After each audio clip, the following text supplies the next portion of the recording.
Chefe da UE, a Europa deve agir. É hora de ativar a cláusula de defesa coletiva da UE. Fundamentally, all of this points to a simple reality in today's fractured world. Europe must become more independent. There is no other choice.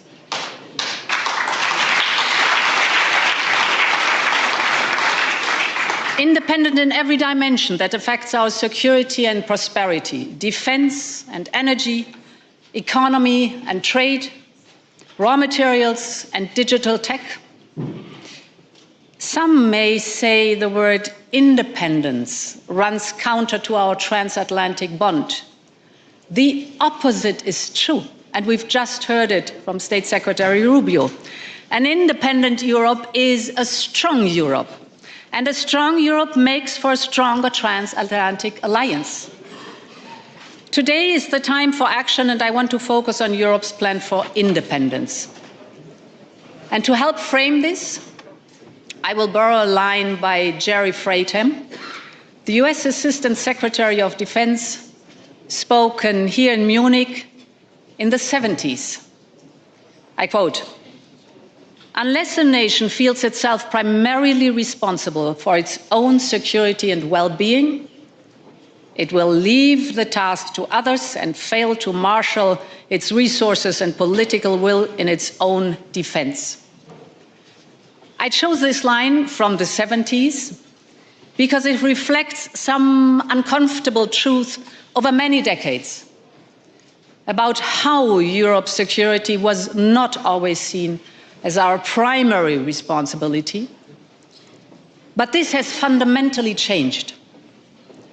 Also because the very same argument is true today. Europe needs to step up and has to take on its responsibility.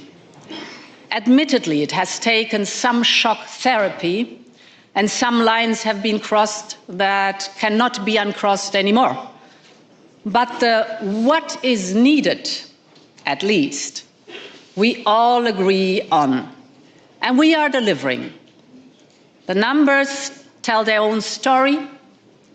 Defense spending in 2025 in Europe was up close to 80% since before the war in Ukraine. The European Union is mobilizing up to 800 billion euros. With our SAFE program, we are investing in the capabilities we need, from air and missile defense to drones and military mobility, you just name it. We have remained relentless and creative in the way we maintain our support for Ukraine. And this includes, most recently, our 90 billion euro loan that Ukraine has only to pay back if Russia pays reparations.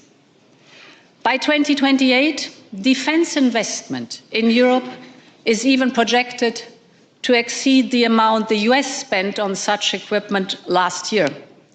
This is a true European awakening. And this is only the start of what we need to do.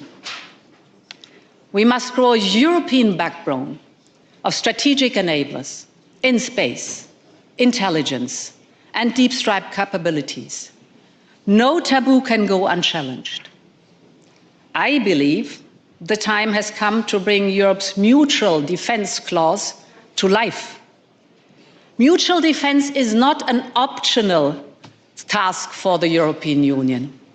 It is an obligation within our own treaty, Article 42.7. And for good reason. It is our collective commitment to stand by each other in case of aggression. Or in simple terms, one for all and all for one. And this is Europe's meaning. But the commitment only carries weight if it is built on trust and capabilities. And this is why we must be collectively ready. We must make decisions faster. And this may mean relying on the result of qualified majority rather than unanimity. And we do not need to change the treaty for that. We need to use the one we have. And we have to be creative. Take the UK-led Joint Expeditionary Force. Este website pode ajudá-lo a melhorar a sua leitura e compreensão auditiva em inglês. Recorrendo a IA, divide as frases em segmentos curtos e fáceis de entender. Com o leitor, pode ajustar a velocidade, fazer pausa ou recuar para compreender cada frase. O site disponibiliza tradução em 20 idiomas, facilitando a aprendizagem. Basta escrever engnest.com no seu navegador e experimentar.